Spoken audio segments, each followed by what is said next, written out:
Hello दोस्तों, आप सभी का स्वागत है हमारे चैनल स्टूडेंट RWA में।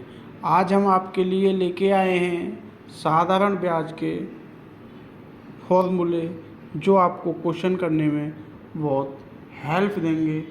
और ज़्यादातर जब हम साधारण ब्याज के क्वेश्चन निकालते हैं तो हमको उन फॉर्मूलों की ज़रूरत पड़ती है। तो आज हम स्टार्ट करते हैं। जैसे हमारा पहला फॉर्मूला होगा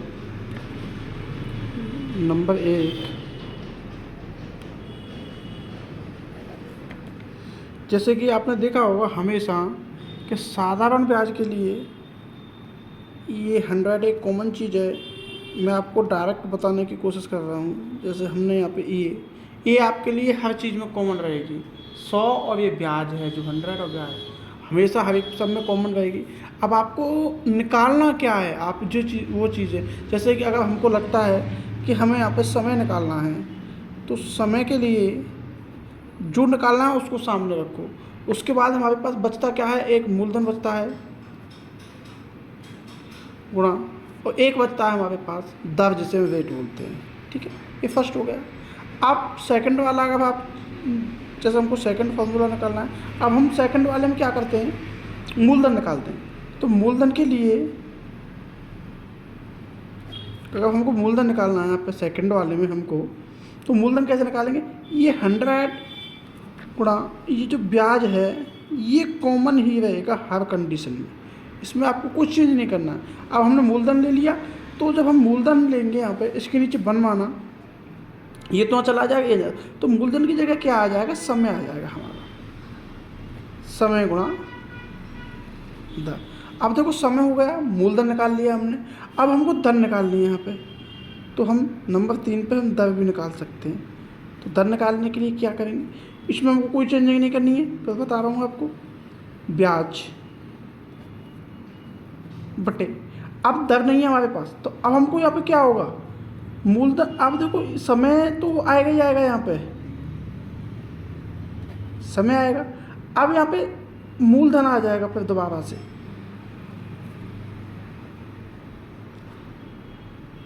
जो चीज़ नहीं है उसको हटा दो। अब देखो यहाँ पे समय निकाला हमने तो मूलधन गुणा दर हो गई, मूलधन निकाला तो समय गुणा दर हो गई। अब हमने दर निकाली तो समय गुणा मूलधन हो गई, समय गुणा मूलधन। जो चीज़ निकालते हैं वो आगे धर लेते हैं। अब अगर हमको ऐसा ही निकालनी है तो वो तो आप सभी जानते हैं, ऐसा ही बराबर होता है इंग्लिश में देखो तो P गुणा R गुणा T बटे 100। P का मतलब मूलधन, R का मतलब रेट होता है, T का मतलब समय होता है। मैं इसको हिंदी में लिख देता हूँ, साधारण ब्याज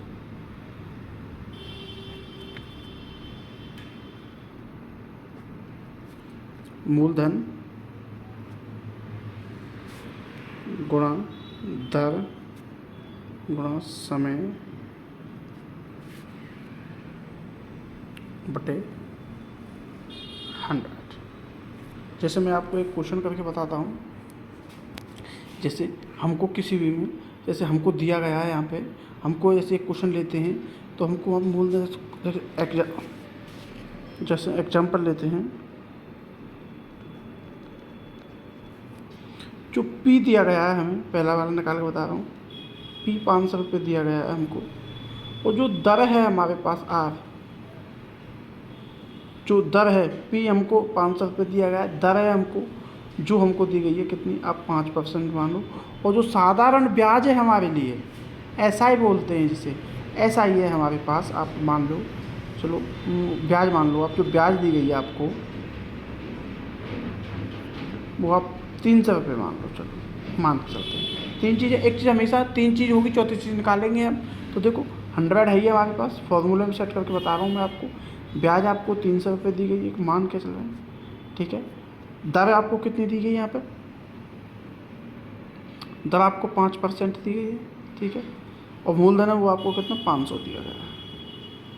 अब आप यहाँ से समय निकाल सकते हैं, कैसे, देखो 2 जीरो से 2 जीरो ख़त्म हो जाएंगे, ठीक है, 300 हो जाएगा ये। तो अगर आप चाहो तो इसको काट सकते हो, 20 20 दिया 60 हो जाएगा, ये 20 बार कट गया और 20 दिया 60, तो 60 बटे 5 यहाँ से काट दिया, तो समय हमारा जो टाइम निकल के आएगा 12 वर्ष निकल के आएगा, ठीक है। ये इस तरीके से ये हमारे कुछ मैंने आपको बताने की कोशिश की है। और ये जो साधारण ब्याज के जो फॉर्मूले होते हैं ये आपको क्वेश्चन निकालते समय बहुत इंपॉर्टेंट होते हैं। इनसे हम और देखो साधारण ब्याज निकालने का तरीका भी यही है आपके पास। जब आपको साधारण ब्याज निकालनी होती है ऐसा ही निकालना होता है। जैसे तो देखो पी दिया गया होगा, जैसे हम यहाँ पर निकालते हैं, देखो साधारण ब्याज को ऐसा ही बोलते हैं इंग्लिश में। तो चलो पी हमको 200 रुपये दिया गया है किसी क्वेश्चन में, आर हमको 2% दिया गया है और समय है वो भी हमको 2% दिया गया है। अब हमें इसको अगर ऐसा ही निकालना है साधारण ब्याज, इसमें हमको साधारण ब्याज निकालना है। तो देखो 2 से 2 खत्म, ठीक है, तो 2 से 2 खत्म हो गया। अब कितना बचता है, 2 दूनी 4, 4 दूनी 8। तो जो ब्याज आई हमारी कितनी आई, मान के चला 2 दूनी 4 और 4 दूनी 8, तो ऐसा ही हमारी कितनी आ गई, 8 आ गई। अब देखो मैं आपको एक चीज़ फाइंड करके बताता हूँ यहीं से, इसी क्वेश्चन से। ऐसा ही कितनी हो गई हमारी, 8 हो गई। अब चाहो तो आप यहाँ पर समय निकाल सकते हो, जैसे कैसे, देखो 100 ही हो गया हमारा। ऐसा ही कितनी है आपके पास साधारण ब्याज, 8 रुपये, ठीक है। अब मैं आपसे समय निकालने को समय बताऊंगा मैं आपके लिए, ठीक है। समय समय आपको मालूम नहीं है, ये इतनी हो गई, ब्याज 8 रुपये हो गई आपकी। तो जब ब्याज 8 रुपये, तो मूलधन कितना था आपके पास मालूम है, मूलधन 200 रुपये था यहाँ में हमारा, ठीक है। दर कितनी थी, 2%। क्लियर यहाँ तक, 2 से 2 खत्म, क्लियर यहाँ से। 2 से ये कितना कट गया, 4 बार, और ये कितना कट गया इससे, 2 बार। तो देखो समय कितना आया, 2। और समय हमारे पास था कितना, पहले कितना था हमारा समय, यहाँ पे भी हमने 2 ही माना था। तो देखो मैंने आपको प्रूफ करके भी बताया कि ये क्वेश्चन आप इस तरीके से इन फॉर्मूला का यूज करके आप साधारण ब्याज के बड़े से बड़े क्वेश्चन को बड़ी आसानी तरीके से निकाल सकते हैं। अगर आपको हमारी वीडियो पसंद आए तो लाइक और कमेंट अवश्य करें, शेयर करें। Thank you. जय हिंद, जय भारत।